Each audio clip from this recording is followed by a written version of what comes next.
राधे राधे।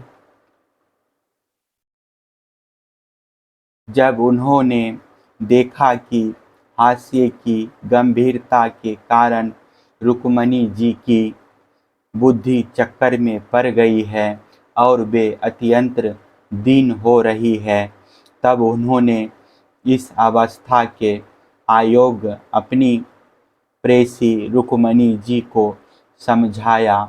भगवान श्री कृष्ण ने कहा, विदर्भ नंदिनी, तुम मुझसे बुरा मत मानना, मुझसे रूठना नहीं।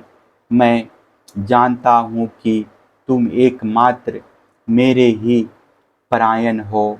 मेरी प्रिय सहचरी, तुम्हारी प्रेम भरी बात सुनने के लिए ही मैंने हंसी हंसी में यह छलना की थी।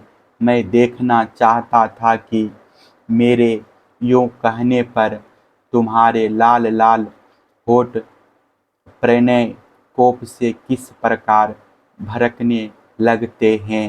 तुम्हारे कटाक्ष पूर्वक देखने से नेत्रों में कैसी लाली छा जाती है और भौहें चढ़ जाने के कारण तुम्हारा मुंह कैसा सुंदर लगता है। मेरी परम प्रिय सुंदरी, घर के काम धंधों में रात दिन लगे रहने वाले गृहस्थों के लिए घर गृहस्थी में इतना ही तो परम लाभ है कि अपनी प्रिय अर्धांगिनी के साथ हास परिहास करते हुए कुछ घड़ियां सुख से बिता ली जाती है। श्री सुखदेव जी कहते हैं, राजन, जब भगवान श्री कृष्ण ने अपनी प्राण प्रिय को इस प्रकार समझाया बुझाया, तब उन्हें इस बात का विश्वास हो गया कि मेरे प्रियतम ने केवल परिहास में ही ऐसा कहा था। अब उनके हृदय से यह भय जाता रहा कि प्यारे हमें छोड़ देंगे। परीक्षित, अब वे सल्लज हास्य और प्रेमपूर्ण मधुर चितवन से पुरुष भूषण भगवान श्री कृष्ण का मुखारविंद निरखती हुई उनसे कहने लगी। रुक्मणी जी ने कहा, कमल नयन, आपका यह कहना ठीक है कि ऐश्वर्य आदि समस्त गुणों से युक्त अनंत भगवान के अनुरूप मैं नहीं हूँ। आपकी समानता मैं किसी प्रकार नहीं कर सकती। कहाँ तो अपनी अखंड महिमा में स्थित तीनों गुणों के स्वामी तथा ब्रह्मा आदि देवताओं से सेवित आप भगवान, और कहाँ तीनों गुणों के अनुसार स्वभाव रखने वाली गुणमयी प्रकृति मैं, जिसकी सेवा कामनाओं के पीछे भटकने वाले अज्ञानी लोग ही करते हैं। भला मैं आपके समान कब हो सकती हूँ। स्वामिन, आपका यह कहना भी ठीक ही है कि आप राजाओं के भय से समुद्र में आ छिपे हैं, परंतु राजा शब्द का अर्थ पृथ्वी के राजा नहीं, तीनों गुण रूप राजा हैं। मानो आप उन्हीं के भय से अंतःकरण रूप समुद्र में चैतन्य घन अनुभूति स्वरूप आत्मा के रूप में विराजमान रहते हैं। इसमें संदेह नहीं कि आप राजाओं से बैर रखते हैं, परंतु वे राजा कौन हैं, यही अपनी दुष्ट इंद्रियां इनसे तो आपका बैर है ही।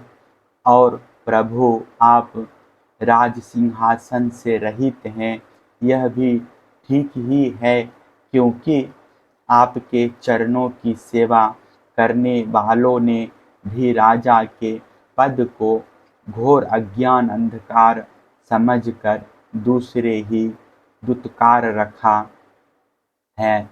फिर आपके लिए तो कहना ही क्या है। आप कहते हैं कि हमारा मार्ग स्पष्ट नहीं है और हम लौकिक पुरुषों जैसा आचरण भी नहीं करते।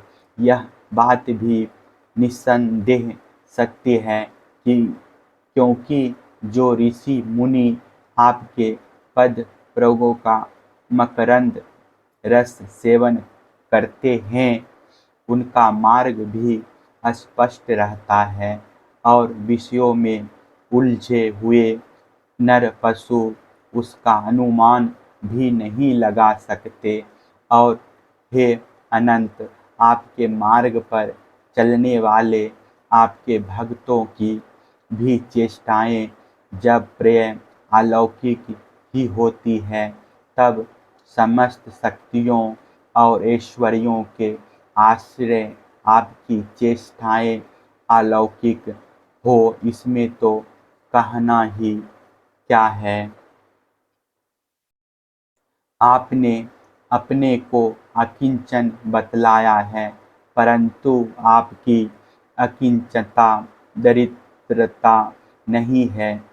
उसका अर्थ यह है कि आपके अतिरिक्त और कोई वस्तु न होने के कारण आप ही सब कुछ हैं। आपके पास रखने के लिए कुछ नहीं है, परंतु जिन ब्रह्मा आदि देवताओं की पूजा सब लोग करते हैं, भेंट देते हैं, वे ही लोग आपकी पूजा करते रहते हैं। आप उनके प्यारे हैं और वे आपके प्यारे हैं। आपका यह कहना भी सर्वथा उचित है कि धन्य दे लोग मेरा भजन नहीं करते।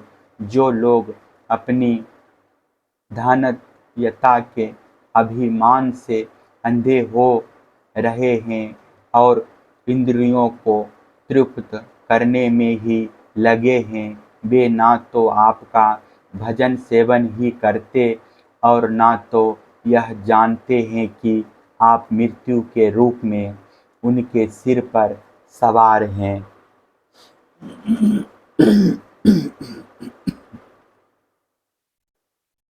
जगत में जीव के लिए जितने भी वांछनीय पदार्थ हैं, धर्म, अर्थ, काम, मोक्ष, उन सब के रूप में आप ही प्रकट हैं। आप समस्त वृत्तियों, साधनों, सिद्धियों और साध्यों के फल स्वरूप हैं। विचारशील पुरुष आपको प्राप्त करने के लिए सब कुछ छोड़ देते हैं। भगवान, उन्हीं विवेकी पुरुषों का आपके साथ संबंध होना चाहिए जो लोग स्त्री पुरुष के सहवास से प्राप्त होने वाले सुख या दुख के वशीभूत हैं। वे कदापि आपका संबंध प्राप्त करने के योग्य नहीं हैं।